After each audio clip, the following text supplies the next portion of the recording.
Já estamos de volta com a edição amanhã e você sabe, quarta-feira é dia de Fala Doutora.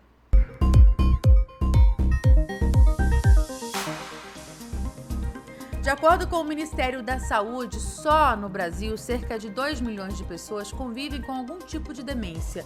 E isso não é tudo, viu, gente? A expectativa é de que esse número chegue aos 6 milhões em 2050. Um assunto para o Fala Doutora de hoje com a neurologista Mayra Costa, que já está aqui ao nosso lado, posicionada.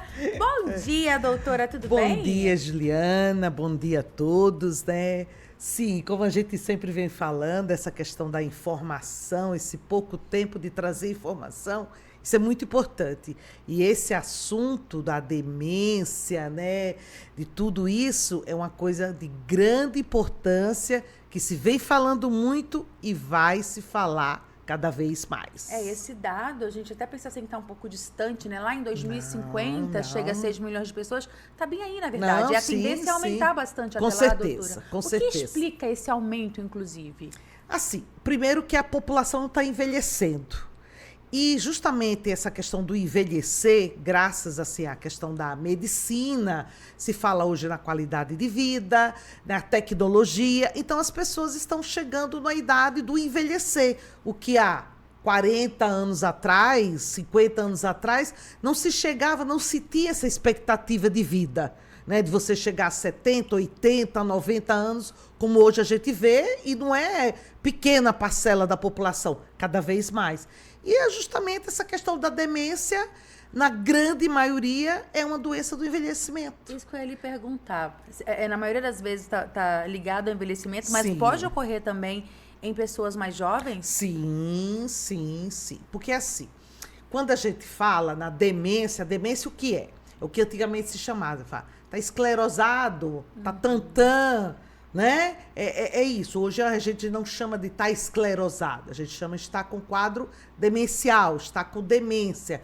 E existe vários tipos de demência, né? A Alzheimer, essa é a mais falada e é a mais comum, né? E essa está muito diretamente relacionada mais realmente no envelhecimento. Mas não quer dizer que só a pessoa na idade, né, do envelhecer, que a gente chama 60 a mais, que vai ter Alzheimer. Não. Tem na literatura pessoas mais jovens com quadro de Alzheimer também. Mas existem outras tantas demências. Tem demência frontotemporal, tem a demência vascular, quando o paciente tem múltiplos AVCs pequenininhos, que a gente chama doença cerebrovascular.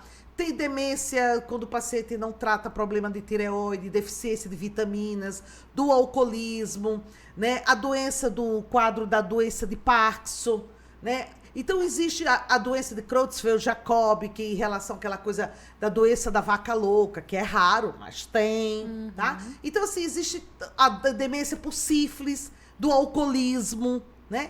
Existem outros tantos tipos de demência, aquelas que a gente chama tratáveis, que tem cura dependendo do estágio que você pegue, e a de Alzheimer, a doença frontotemporal, também, que é aquela que não tem cura, ela tem tratamento, né? E quanto mais cedo diagnosticar, mais cedo o paciente pode vir a responder o tratamento e você prolonga a qualidade de vida do paciente. Perfeito, doutora. A gente tem, inclusive, a participação do nosso público, como sempre. Vamos ouvir a primeira dúvida direto das ruas. Ô, doutora, o que é que leva uma pessoa a ter demência? O que leva? O maior fator de, assim, mais comum é o envelhecer, quando a gente está falando de Alzheimer. Tem a questão também, assim, genética, familiar. O Alzheimer tem, sim, cerca de 30% dos pacientes que têm alguma pessoa com demência, com Alzheimer, quando você está falando especificamente do Alzheimer, né? Tem a doença, ou 30% dos seus familiares podem também desenvolver essa doença. Os outros tipos, por exemplo, você tem que ter a qualidade de vida, né? Por a boa alimentação, porque a deficiência de vitamina B12 pode levar à demência. O alcoolismo, a sífilis, o hipotiroidismo não tratado, doença cerebrovascular, aquele paciente que tem hipertensão, pressão alta, diabetes, colesterol, né, sedentário, etc, etc. Eles são pacientes que têm todo o tabagismo. São fatores de risco. São fatores de risco para doenças vasculares, tanto cardiovasculares, que é do coração, quanto cerebrovasculares. E isso, as doenças cerebrovasculares, podem levar a um quadro de demência. Inclusive, você está falando bastante desde o comecinho sobre a questão do Alzheimer e da demência. A gente tem até uma dúvida sobre isso. Doutora, vamos ouvir a Marinês. Doutora, qual a diferença de Alzheimer e demência? Alzheimer é uma demência, é um tipo de demência. Está dentro da demência, então, isso, certo? né? Quando você fala demência, Alzheimer é uma delas. Só que a mais comum, tá? É aquela que não tem, vou dizer assim, foi por causa disso que causou o Alzheimer. Não. É uma doença que tem seu componente genético, mas pode não ter também. E é a primeira pessoa da família a desenvolver, tá? É uma doença que é uma deficiência da vitamina, de uma proteína tal no cérebro, que tem uma alteração dos neurônios e o paciente pode desenvolver a doença de Alzheimer. Então, ou seja, Alzheimer é um tipo de demência. E é a mais comum quando você fala hoje, né, do ponto de vista estatístico da população, é a mais comum. Certo, doutora. E há sinais, você falou de vários estágios, vários tipos, vários fatores de risco. Existem alguns sinais para que a gente possa ficar em alerta em relação à demência? Sim, sim. Primeiro, vamos dizer assim, a idade, né? Esse é o primeiro ponto. Isso, porque assim, quando você pega um paciente de 20 e poucos anos, vamos dizer assim, e diz, eu tô esquecido, eu tô tendo branco, você não vai achar que com 20 e poucos anos, a primeira hipótese diagnóstica dele vai ser um quadro de demência, ponto, né? Então, assim, o primeiro ponto é a questão, assim, da própria idade, como eu falei, uma doença do envelhecimento, ponto. E segundo, assim, o que mais chama atenção é a questão mesmo vamos chamar assim, da falha da memória, né? A memória que a gente chama assim para fatos recentes, né? Aquela coisa de esquecer coisa agora. Por quê? Porque os fatos antigos, passados, anteriores, ele já ficou gravado, né? Então a pessoa, entre aspas, ela não vai esquecer. Então, ou a pessoa se torna repetitiva, né? Ela repete, ela conta a história, depois ela conta a mesma história, ela pergunta, depois ela pergunta de novo, né? Então, mudanças de comportamento, de humor, né? Às vezes, muitos pacientes abrem um quadro de demência com uma depressão, com irritabilidade, com perda no sono, né? Então, a gente tem que ficar atento, vamos dizer assim, principalmente no nosso idoso, quando se ele houver uma mudança nesse sentido, né? Porque não é só a memória, tá? Tá esquecido, é demência. Não é dessa forma. O que chama atenção, sim, é a questão da memória para fatos recentes, mas alteração do humor, do sono, a linguagem, né? Perda da linguagem, de palavras, de não completar frases, né? Então, qualquer mudança, vamos dizer assim, principalmente no idoso, ou no 60 a mais, que a gente chama, a gente tem que ficar atento. E procurar um especialista, porque pode ser demência, mas pode ser também qualquer outra coisa. E aí esse diagnóstico, ele é... Sim. Ele é feito, eu penso que... É um diagnóstico, muito assim, particular, né, doutora? É um diagnóstico essencialmente mais clínico, ou seja, a história do paciente, ela é muito importante juntamente com a família.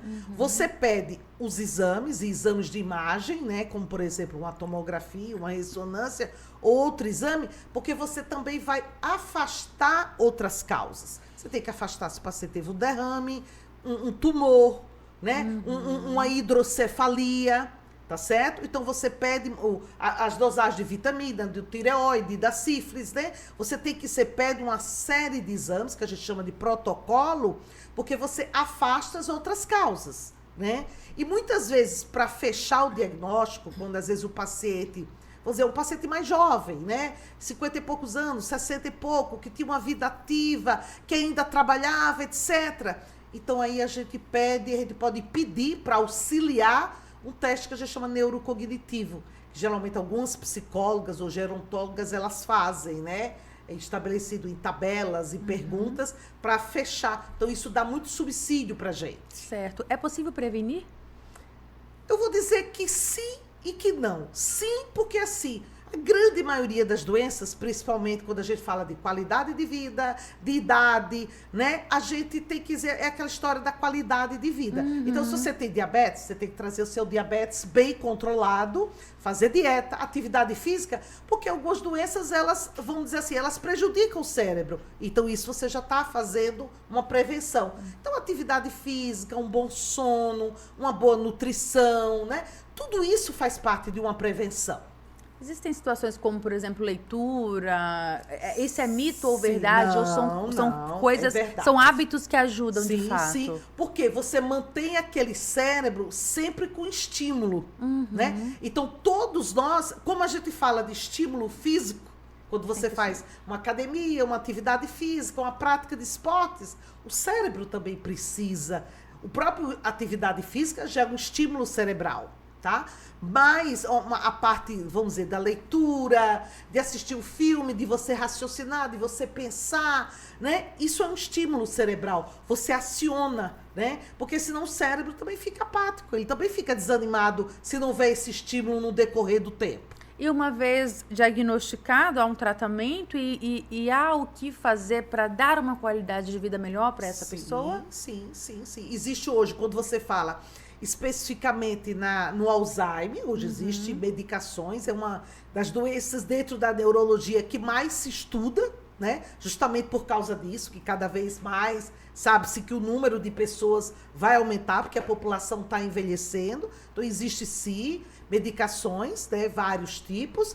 E a outra é a questão de, por exemplo, disso que a gente falou, né? Do estímulo. Então, se o paciente fazer uma fisioterapia, uma atividade física, levar ele para a interação social, né? Arejar, passear. Viajar, passear, fazer uma leitura, assistir um filme, sair de casa, né? Por exemplo, é tão importante essa questão da terceira idade, né? Então, tudo isso faz parte do tratamento. Tá certo, doutora. Muito obrigada mais uma vez por essas informações tão valiosas. A gente conversou hoje sobre demência com a doutora Mayra Costa, que é médica neurologista e fala com muita propriedade sobre esse tema também. Mais uma vez, muito obrigada, doutora. Obrigada, Juliana. Obrigada a todos os espectadores, né? E que, assim, a gente tá na época de festas, feliz o Natal já passou. Ano né? novo. Mas agora um feliz ano novo e vamos A gente se vê continuar o ano que nosso vem. trabalho. Isso, ano Quarta que vem. já é 2024. Um beijo grande, doutora. Obrigada, Ótima virada de obrigada ano pra a todos. você e família. E a gente vai ficando por aqui, mas você sabe, né? Eu te espero amanhã, a partir das 10 horas. Daqui a pouquinho chega o Alerta Total, dentro de 1 minutinho. Tchau, tchau.